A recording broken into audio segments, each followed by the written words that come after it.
हाँ, स्टार्ट हो गया वीडियो से। हो गया। हाँ। बच्चों नमस्कार।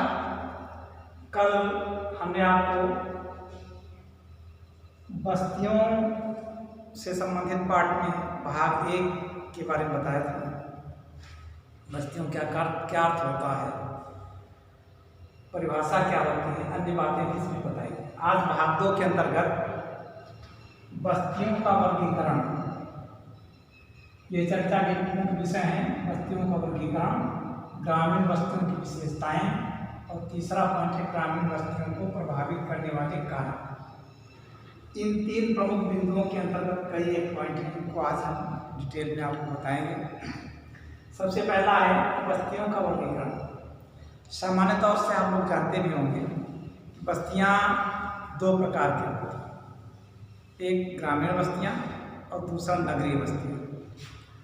ग्रामीण बस्तियों के अंतर्गत जो गांव में रहने वाले लोग होते हैं या गांव की जो बस्तियां होती हैं जिनकी जनसंख्या प्रायः कम होती है, और भी बहुत सारी विशेषताएं जिसका हम आगे बताएंगे। और दूसरा वो बस्तियां जो नगर निवासी होती है, जो नगर में रहते हैं, शहरों में रहती हैं, बड़े छोटे से लेकर के बड़े बड़े शहरों में। तो ये 2 प्रकार की बस्तियां होती हैं, ग्रामीण बस्तियां और दूसरा नगरीय बस्तियां। अब हम देखते हैं ग्रामीण बस्तियों की विशेषताएं क्या हैं, कौन सी विशेषताएं हैं जिससे हम पहचानें कि ग्रामीण बस्तियां। सबसे पहली विशेषता यह है स्थानीय सामग्री से गृह निर्माण। ग्रामीण बस्तियों के जो घर बनते हैं वो स्थानीय सामग्री से बनते हैं। उस स्थान पे जो सामग्री प्राप्त होती है, जैसे कहीं पर पत्ती, गन्ने के पत्ती पाई जाती है तो उस पत्ती से घर के छप्पर इत्यादि बना देते हैं। मिट्टी है तो हम मिट्टी की दीवार बना देते हैं, या कहीं कहीं पर पत्थर, पहाड़ी क्षेत्र में पत्थर पाए जाते हैं तो पत्थरों को इकट्ठा करके उससे मकान बनाते हैं। कहने का मतलब ये है कि जो वस्तुएं, जो सामग्री उस स्थान विशेष पर पाई जाती है, उन्हीं सामग्रियों से वहाँ के घरों का निर्माण होता है। दूसरी विशेषता है कृषि एवं पशुपालन। ग्रामीण बस्तियों में मुख्य रूप से कृषि और पशुपालन देखने को मिलता है। यद्यपि और भी बहुत से चीज़ें पाई जाती हैं, लेकिन मुख्य रूप से यहाँ पर प्राथमिक उद्योग, प्राथमिक क्रियाकलाप, या हम कह सकते हैं कि कृषि और पशुपालन तथा उससे संबंधित क्रियाकलाप अधिक मात्रा में पाए जाते हैं। ज़्यादातर लोग वहाँ के किसान होते हैं जो खेती इत्यादि कर करके अपना जीवन को उपार्जन करते हैं। पशुपालन भी होता है, पशुओं के माध्यम से खेती का भी विकास होता है, दूध प्राप्त करते हैं और उससे धन प्राप्त करते हैं। ये दूसरी विशेषता है। तीसरी विशेषता जाति प्रथा एवं श्रम विभाजन। गांव में प्रायः जाति प्रथा देखी जाती है, ऐसा नगरों में नहीं होता है, लेकिन गांव में अभी भी स्पष्ट रूप से जाति प्रथा दिखाई पड़ती है, परिलक्षित होती है। वहाँ पर कौन से किस बिरादरी का, किस जाति का है, और उसी आधार पर श्रम विभाजन भी होता है। जैसे लोहार जात का कोई व्यक्ति है तो अपना लोहे का काम करता है, खुरपा कुदाल बनाना, उसको रिपेयर करना, ये सब काम करता है। बढ़ाई है, कोई बढ़ाई जात का है तो उसका काम है लकड़ी से संबंधित कार्य करना, फर्नीचर बनाना, और भी खेती से संबंधित यंत्र बनाना, उसकी रिपेयरिंग करना, ये सब काम बढ़ाई का होता है।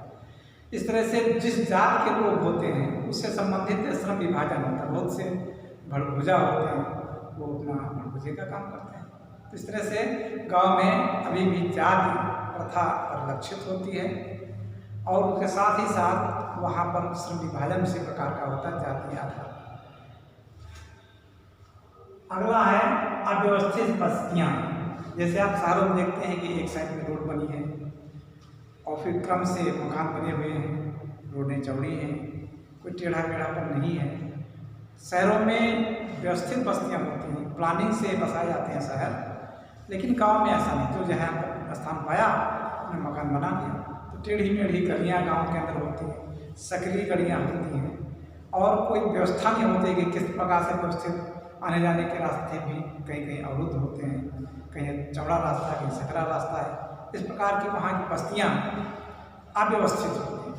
गांव की प्रायः बस्तियाँ अव्यवस्थित होती हैं। आजकल लोग व्यवस्थित थोड़ा बनाने लगे हैं, लेकिन पहले के जो पुराने गांव देखेंगे, वहाँ बहुत छोटी छोटी गलियाँ होती हैं। बड़े अगर वाहन आपको ले जाना है तो अंदर नहीं जा पाएंगे। एक गाँव की विशेषता ये है। अगली विशेषता आपसी सहयोग। आपसी सहयोग का तात्पर्य है कि गांव में आजकल भी सारे कार्य सहयोग से होते हैं। एक दूसरे में सहयोग की भावना, मित्रता की भावना, प्रेम की भावना देखी जाती है। कोई काम होता है, बड़ा काम होता है, सब सारे गांव के लोग मिल करके काम कर लेते हैं। तो इस प्रकार से गांव में सहयोग की भावना अधिक पाई जाती है नगरों की अपेक्षा।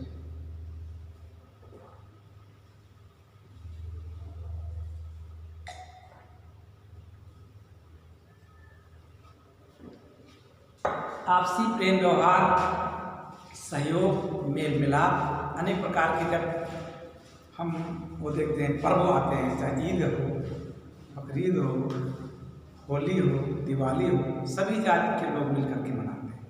इस प्रकार से आपसी सहयोग रहता है, एक गांव की विशेषता है। अगली विशेषता प्रदूषण की कमी है। चूँकि खुला वातावरण होता है, बस्तियाँ कम होती हैं, इसलिए और पेड़ पौधे खूब होते हैं, बागान होते हैं, फसलें होती हैं, हर जगह से ऑक्सीजन मिल रहा होता है, इसलिए प्रदूषण की कमी कोई सफोकेशन नहीं होता। शहरों में जैसे प्रदूषण पाया जाता है, ऐसा प्रदूषण गांव में नहीं होता, स्वच्छ वातावरण होता है। इसीलिए प्राय शहर के लोग जो कूद करके गांव में घूमने जाते हैं, और कोई कोई तो घर बना लेता है, वहाँ रहना शुरू कर देता है गाँव में, तो वहाँ प्रदूषण रहित वातावरण होता है। अगली विशेषता है कम अपराध। शहरों की अपेक्षा यहाँ पर अपराध कम पाया जाता है। उसका कारण ये है कि यहाँ पर आपसी सहयोग से काम होता है, प्रेम व्यवहार से काम होता है, आपसी सहयोग रहता है, इसलिए एक दूसरे के प्रति कोई विद्वेष की भावना नहीं होती। शहरों में कोई किसी को जानता नहीं, अपराध अधिक होते हैं, लेकिन गांव में इस प्रकार की कमी पाई जाती है। ये भी एक गांव की या ग्रामीण बस्तियों की विशेषता है। अगली विशेषता है कम घनत्व व खुलापन। चूँकि वहाँ पर मकान कम होते हैं, जनसंख्या कम होती है, जनसंख्या का घनत्व भी कम होता है। शहरों में बहुत जनसंख्या होती है, इसलिए प्रदूषण भी ज़्यादा होता है, घनत्व अधिक होता है। लेकिन ग्रामीण क्षेत्रों में जनसंख्या कम होने से प्रदूषण भी नहीं होता है, घनत्व कम होता है, खुला वातावरण होता है, स्वच्छ वातावरण होता है। एक गाँव की विशेषता है। अगला है सुविधाओं का अभाव। ये कमी है। शहरों की अपेक्षा गांव में सुविधाओं की कमी होती है, इसी लोग गांव से शहर में जाना चाहते हैं। एक तो शिक्षा व्यवस्था की, उच्च शिक्षा की कोई व्यवस्था नहीं होती। यद्यपि प्राइमरी स्कूल, प्राथमिक शिक्षा की व्यवस्था रहती है, बेसिक एजुकेशन वहाँ से बच्चे ले सकते हैं, लेकिन उच्च शिक्षा प्राप्त करने के लिए शहर जाना पड़ता है। तो इस प्रकार से उच्च शिक्षा है, अच्छी सड़कें हैं, बिजली की व्यवस्था है, जलापूर्ति अच्छी प्रकार से है, ये सब बहुत सारी ऐसी दिक्कतें हैं जो गांव में आजकल भी देखने को मिलती हैं। इसलिए लोग शहर में पलायन करते हैं। तो ये जो सुविधाएँ हैं शहर की अपेक्षा गाँव में कम है, ये गाँव की विशेषता है। और अंतिम विशेषता है सुरक्षा की कमी। गाँव में तो गार्ड तैयार रहते हैं, पुलिस भी मार्च किया करती है, घूमती रहती है, इसलिए वहाँ सुरक्षा की भावना ज़्यादा रहती है। गांव में अभी भी कहीं डकैती पड़ जाती है, कहीं चोरी हो जाती है, तो इस प्रकार से सुरक्षा की वहाँ पर कमी है, ये गांव की विशेषता है। लेकिन सहयोग के कारण से लोग अगर किसी के ऊपर कोई आपत्ति आती है तो सभी गांव के लोग मिलजुल करके उसका निवारण कर लेते हैं, ये एक बहुत अच्छी बात है। अगला है ग्रामीण बस्तियों को प्रभावित करने वाले कारक। किसी स्थान पर ग्रामीण बस्तियाँ क्यों बसती हैं या क्यों स्थायी बनी रहती हैं, उसके लिए कुछ कारक होते हैं। पहला है जलापूर्ति, जहाँ पर जल की आपूर्ति होती है। आप देखते हैं पहले प्राचीन काल से ही, चाहे वो नगर हो चाहे वो ग्रामीण बस्तियाँ हों, वो सब जल के किनारे बसते थे। जहाँ पर या तो बहुत बड़ा सरोवर है या प्राय नदियाँ हैं, तो नदियों के किनारे किनारे बस्ती थी, क्योंकि वहाँ से जल की पर्याप्त सुविधा होती थी। पशुओं को पिलाने के लिए, नहलाने के लिए, स्वयं के उपयोग के लिए, कपड़े साफ करने के लिए, बहुत से चीज़ों के लिए जल की आवश्यकता होती है। जहाँ पर जल की आपूर्ति होती है वहीं पर गांव बसते हैं और अस्थायी रूप से बने रहते हैं। दूसरा भूमि। भूमि में दो प्रकार की बातें आती है। एक तो वहाँ के आसपास की अगर भूमि उपजाऊ है तो वहाँ पर बस्तियाँ, ग्रामीण बस्ती हैं, क्योंकि उस उपजाऊ भूमि में लोग खेती करते हैं, उनका जीवन यापन होता है। समतल भूमि है, वहाँ की ग्रामीण बस्तियाँ बसती हैं। और मुख्य रूप से जो गांव होते हैं उनका स्थल थोड़ा ऊंचा होता है। कभी कभी बाढ़ आ जाती है, पानी ज़्यादा बरसता है तो जलभराव की स्थिति आ जाती है। तो इस स्थिति में ऊंचे स्थान पर गांव की बस्तियां बसती हैं। ये स्थान अगर जहाँ पर उपलब्ध होता है तो वहाँ पर ग्रामीण बस्तियां अधिक देखने को मिलती हैं। अगला है ग्रामीण निर्माण सामग्री। जैसा कि आपको ऊपर ही बताया गया था कि गाँव में घर बनाने की सामग्री जहाँ अच्छी होती है वहाँ पर गाँव बसते हैं, क्योंकि घर बनाना बहुत आवश्यक होता है। तो गृह निर्माण की सामग्री जहाँ पाई जाती है गाँव बनते हैं, वहाँ अपने घर बनाते हैं। अंतिम है सुरक्षा।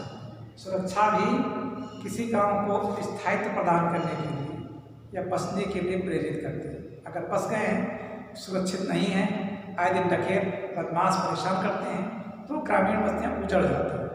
अगर वहाँ सुरक्षा व्यवस्था ठीक है तो उनका स्थायित्व होता है, वो ग्रामीण की बस्तियाँ बनी रहती हैं। तो इस प्रकार से आज के इस लेक्चर में आपको जो बातें बताई गई, ग्रामीण बस्तियों का वर्गीकरण। ग्रामीण बस्तियों के वर्गीकरण में दो प्रकार की बस्तियाँ, ग्रामीण बस्तियाँ और नगरीय बस्तियाँ। तो आज तो ग्रामीण बस्तियों के बारे में आपको विस्तार से बताया गया कि ग्रामीण बस्तियों की क्या विशेषताएँ होती हैं और ग्रामीण बस्तियों को प्रभावित करने वाले कारक या उनको स्थायित्व प्रदान करने वाले कौन से कारक होते हैं जिससे वो बस्तियाँ स्थायित्व बनी रहती हैं, अपने स्थान बनी रहती हैं। इतनी बातें बताएं तो आप ये पॉइंट सब नोट कर लीजिए वीडियोस देख करके, और उसके बारे में जो हमने बताया है विस्तार से थोड़ा सा लिखने का प्रयास करिए। अगर कोई दिक्कत होती है, आजकल हम विद्यालय में रहते हैं, कोई समस्या होती है आकर के पूछिए, या आप व्हाट्सएप के माध्यम से भी कोई पॉइंट अगर आपको समझ नहीं आता है तो उसको कमेंट करके पूछिए, हम आपका अगले वीडियो में उसका समाधान कर देंगे। धन्यवाद।